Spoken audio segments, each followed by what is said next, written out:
कैलाश राणा शिवचंद्र मौली फणींद्र माथा मुकुट्टी झलाली कारुण्य सिंधु भवदुख हारी तुझविन शंभो भज कौन तारी। ओम सर्व मंगल मांगल्ये शिवे सर्वार्थ साधिके शरण्य त्र्यंबके गौरी नारायणी नमस्तुते।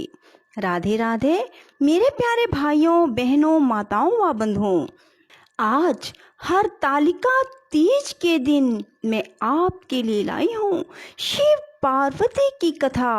बंधुओं, जिसे सुनने मात्र से आप पर शिव पार्वती की अपार कृपा होगी और स्त्रियों को अटल सौभाग्य की प्राप्ति होगी। बंधुओं, यदि आपने हमारे चैनल को अब तक सब्सक्राइब नहीं किया तो जरूर करें और बेल आइकन दबाना ना भूलें ताकि आपको हमारी आने वाली सभी वीडियोस की जानकारी सबसे पहले हो सके। बंधुओं, वीडियो को पूरी सुने। सुनने के बाद कमेंट बॉक्स में जय माँ पार्वती जय भोलेनाथ जरूर लिखें। बोलो शिव शंकर भोलेनाथ की जय, माँ पार्वती की जय। तभी गर्गाचार्य से प्रेरित हो मीना सहित हिमवान ने कन्यादान का कार्य आरंभ किया। उस समय वस्त्र आभूषणों से विभूषित महाभागा मीना सोने का कलश लिए पति हिमवान के दाहिने भाग में बैठी। तत्पश्चात पुरोहित सहित हर्ष से भरे हुए शैलराज ने पाद्य आदि के द्वारा वर का पूजन करके वस्त्र, चंदन और आभूषणों द्वारा उनका वरण किया। इसके बाद हिमाचल ने ब्राह्मणों से कहा, आप लोग तिथि आदि के कीर्तन पूर्वक कन्यादान के संकल्प वाक्य का प्रयोग बोले, इसके लिए अवसर आ गया है। वे सब द्विजश्रेष्ठ काल के ज्ञाता थे, अतः तथास्तु कहकर वे सभी प्रसन्नता के साथ तिथि का कीर्तन करने लगे। तदंतर सुंदर लीला करने वाले परमेश्वर शंभु के द्वारा मन ही मन प्रेरित हो हिमाचल ने प्रसन्नता पूर्वक हंसकर उनसे कहा, शंभो, आप अपने गोत्र का परिचय दें, प्रवर कुल, नाम, वेद और शाखा का प्रतिपादन करें। अब अधिक समय ना बिताएं। हिमाचल की यह बात सुनकर भगवान शंकर सुमुख होकर भी विमुख हो गए, अशोचनीय होकर भी तत्काल शोचनीय अवस्था में पड़ गए। उस समय श्रेष्ठ देवताओं, मुनियों, गंधर्वों, यक्षों और सिद्धों ने देखा कि भगवान शिव के मुख से कोई उत्तर नहीं निकल रहा। नारद यह देखकर तुम हंसने लगे और महेश्वर का मन ही मन स्मरण करने लगे। गिरिराज से यूं बोले, नारद ने कहा, पर्वतराज, तुम मूर्ता के वशीभूत होकर कुछ भी नहीं जानते। महेश्वर से क्या कहना चाहिए और क्या नहीं, इसका तुम्हें नहीं पता। वास्तव में तुम बड़े बहिर्मुख हो। तुमने इस समय साक्षात हर से उनका गोत्र पूछा है और उसे बताने के लिए उन्हें प्रेरित किया है। तुम्हारी यह बात अत्यंत उपहासजनक है। पर्वतराज, इनके गोत्र, कुल और नाम को तो विष्णु और ब्रह्मा आदि भी नहीं जानते, फिर दूसरे की तो बात ही क्या। शैलराज, जिनके एक दिन में करोड़ों ब्रह्माओं का लय होता है, उन्हीं भगवान शंकर को तुमने आज काली के तपोबल से प्रत्यक्ष देखा है। इनका कोई रूप नहीं है।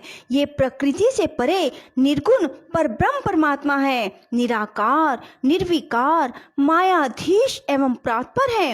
गोत्र, कुल और नाम से रहित स्वतंत्र परमेश्वर है। साथ ही अपने भक्तों के प्रति दयालु हैं।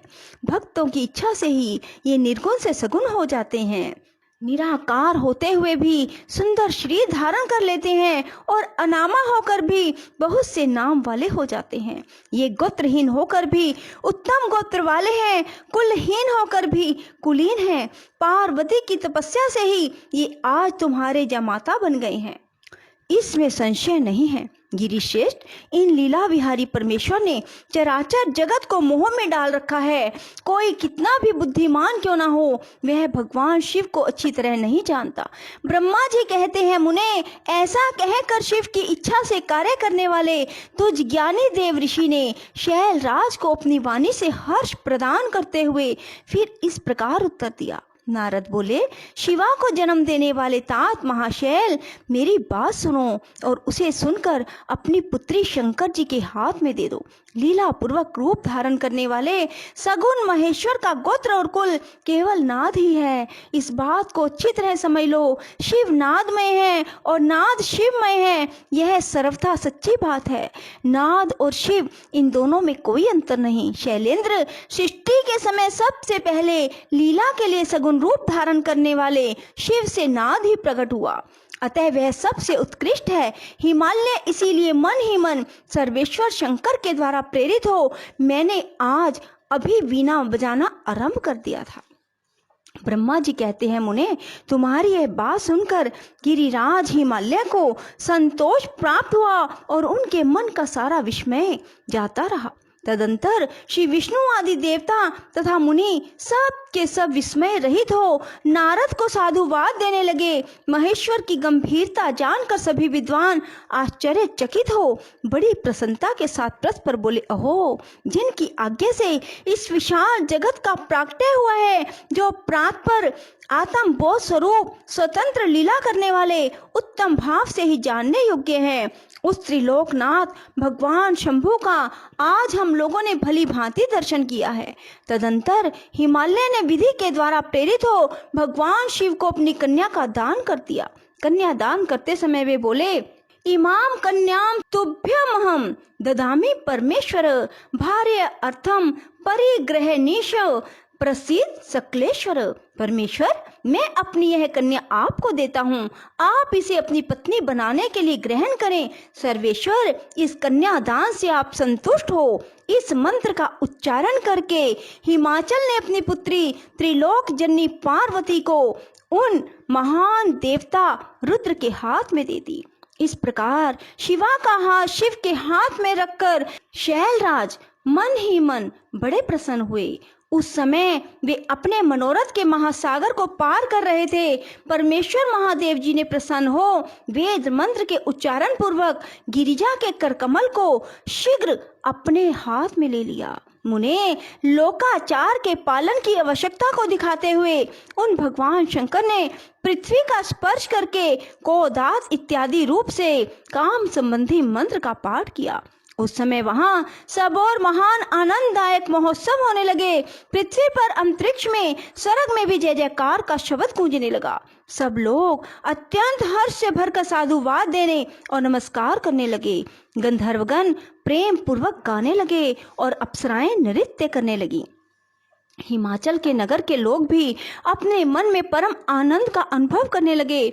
उस समय महान उत्सव के साथ परम मंगल मनाया जाने लगा। मैं, विष्णु, इंद्र, देवगण संपूर्ण मुनि हर्ष से भर गए। हम सब के मुखारविंद प्रसन्नता से खिल उठे। तदंतर शैलराज हिमाचल ने अत्यंत प्रसन्न हो शिव के लिए कन्यादान की यथोचित सांगता प्रदान की। तत्पश्चात उनके बंधु जनों ने भक्ति पूर्वक शिवा का पूजन करके नाना विधि विधान से भगवान शिव को उत्तम द्रव्य समर्पित किए। हिमालय ने उन्हें अनेक प्रकार के द्रव्य, रतन, पात्र, 1 लाख सुसज्जित गोए, 1 लाख सजे सजाए घोड़े, करोड़ों हाथी और उतने ही स्वर्णजड़ित रथ आदि वस्तुएं दी। इस प्रकार परमात्मा शिव को विधि पूर्वक अपनी पुत्री कल्याणमयी पार्वती का दान करके हिमालय कृतार्थ हो गए। इसके बाद शैलराज ने यजुर्वेद की माध्यन्दिनी शाखा में वर्णित स्तोत्रों के द्वारा दोनों हाथ जोड़ प्रसन्नता पूर्वक उत्तम वाणी में परमेश्वर शिव की स्तुति की। इसके बाद वेद वेता हिमाचल के आज्ञा देने पर मुनियों ने बड़े उत्साह के साथ शिवा के सिर पर अभिषेक किया और महादेव जी का नाम लेकर उस अभिषेक की विधि पूरी की। मुने, उस समय बड़ा आनंददायक महोत्सव हो रहा था। बोलो शिव शंकर भोलेनाथ की जय। राधे राधे। जय श्री कृष्णा। बंधुओं, यदि आपको हमारी वीडियो पसंद आए तो इसे लाइक करें और शेयर भी जरूर करें। धन्यवाद।